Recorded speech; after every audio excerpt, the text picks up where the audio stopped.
আমি সুকান্ত। আজ আমি তোমাদের রায়মার্টিন প্রশ্নবিচিত্র থেকে নবম শ্রেণীর ইতিহাসের 9 নম্বর মডেল সেটটি সলভ করে দেখাবো। ফার্স্ট ইউনিট টেস্ট 9 নম্বর মডেল সেট। তো চলো শুরু করা যাক। দেখো, 1 নম্বর, বিপ্লব পূর্ব ফ্রান্সকে রাজনৈতিক কারাগার বলেছেন ভলতেয়ার। 2 নম্বর টাইথ হলো দেখো ধর্মীয় কর। 3 নম্বর, লিপজিগের যুদ্ধ হয়েছিল 1813 সালে। 4 নম্বর, ভারতে জ্যাকোবিন ক্লাব গঠন করেন দেখো জ্যাকোবিন ক্লাব গঠন করেন টিপু সুলতান। ভারতে জ্যাকোবিন ক্লাব গঠন করেন, উত্তর হবে ডি নাম্বার, টিপু সুলতান। তারপরে 5 নম্বর দেখো, নেপোলিয়ন হল্যান্ডের সিংহাসনে বসিয়েছিলেন জোসেফ বোনাপার্টকে। তারপরে 6 নম্বর, কোড নেপোলিয়ন সংকলিত হয় 1804 সালে। 7 নম্বর, ডাইরেক্টরি শাসনে মোট ডিরেক্টরের সংখ্যা ছিল 5 জন।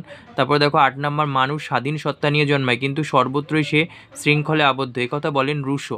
তারপরে দেখো 9 নম্বর, বাস্তিল দুর্গের পতন ঘটে 1789 সালের 14ই জুলাই। তারপরে দেখো 10 নম্বর, দ্য পার্সিয়ান লেটার্স গ্রন্থটি রচনা করেন মন্তেস্কু। আচ্ছা, তারপরে দেখো 2-এর 1 নম্বর, কাদিদ গ্রন্থটি কার লেখা? ভলতেয়ার। 2 নম্বর, অভিজাত বিপ্লব কথাটি কে ব্যবহার করেন প্রথম? ষোড়শ লুই। তারপরে দেখো করভি কি? 52 পেজের 10 নম্বর কোশ্চেন। দেখো করভি কি, এখান থেকে বলবে করভি কি। তারপর দেখো 4 নম্বর, কনফেডারেশন অফ দ্য রাইন কত খ্রিস্টাব্দে গঠিত? 1806 সালে। 5 নম্বর দেখো, মহতী সেনাদল কি? দেখো 71 পেজে পেয়ে যাবে। গ্র্যান্ড আর্মি মূলত ইংল্যান্ডের বিরুদ্ধে লড়াই করার উদ্দেশ্যে নেপোলিয়ন তার মহতী সৈন্যদল বা গ্র্যান্ড আর্মি গঠন করেছিলেন। এই সৈন্যবাহিনী 1805 থেকে 15 সাল পর্যন্ত সক্রিয় ছিল। 1812 সালে এর সৈন্য সংখ্যা ছিল প্রায় 6,75,000। ফরাসি, জার্মানি, ওলন্দাজ, অস্ট্রীয়, ইতালীয়, প্রাশীয় ইত্যাদি বিভিন্ন জাতির সৈন্য নিয়ে গঠিত এই সেনাবাহিনী নেপোলিয়নের হয়ে অনেক গুরুত্বপূর্ণ যুদ্ধে লড়াই করেছিল।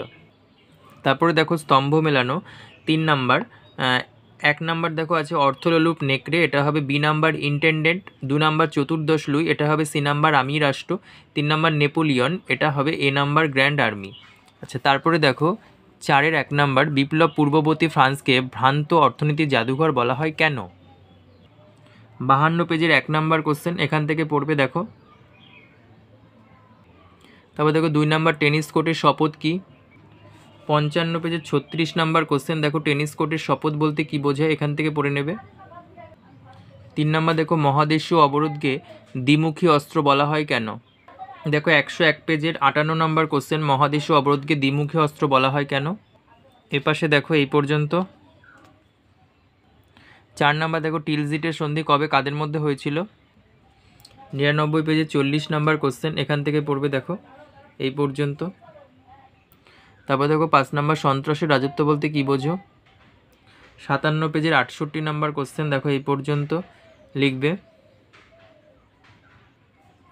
তারপর দেখো 5-এর 1 নম্বর, বাস্তিল দুর্গের পতন ও তার গুরুত্ব সংক্ষেপে আলোচনা করো।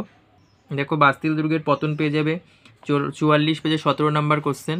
এখানে বাস্তিল দুর্গের পতনের কারণগুলো দেখো এই পর্যন্ত, বাস্তিল দুর্গের পতন। এবার ফলাফলটা দেখাচ্ছি না আর। এবার দেখো 18 নম্বর পেজে গুরুত্ব পেয়ে যাবে, বাস্তিল দুর্গের গুরুত্ব।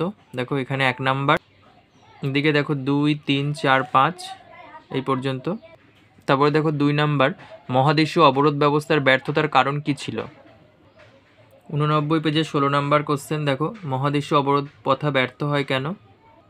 তারপরে দেখো ব্যর্থতার কারণ 1, 2, 3 এই পর্যন্ত। তারপরে দেখো 3 নম্বর, বিপ্লব পূর্ববর্তী ফ্রান্সের কর ব্যবস্থা কীরূপ ছিল? দেখো 28 পেজে 2 নম্বর কোশ্চেন, বিপ্লব পূর্ববর্তী ফ্রান্সের কর ব্যবস্থা এই পর্যন্ত। আচ্ছা, তারপরে দেখো 6-এর 1 নম্বর, ফরাসি বিপ্লবের পশ্চাতে দার্শনিকদের অবদান আলোচনা করো। পেজ নাম্বার 28, 3 নম্বর কোশ্চেন। দেখো এখান থেকে দার্শনিকদের অবদান পড়বে। তারপরে দেখো এপাশে ভলতেয়ার আছে, তারপরে দেখো রুশো, তারপরে দেখো দিদেরো এলেমবার্ট, তারপরে ফিজিওক্যাটস, তারপরে হচ্ছে দার্শনিকদের ভূমিকার মূল্যায়ন, পরোক্ষে যুক্তি, বিপক্ষে যুক্তি, তারপরে দেখো মন্তব্য।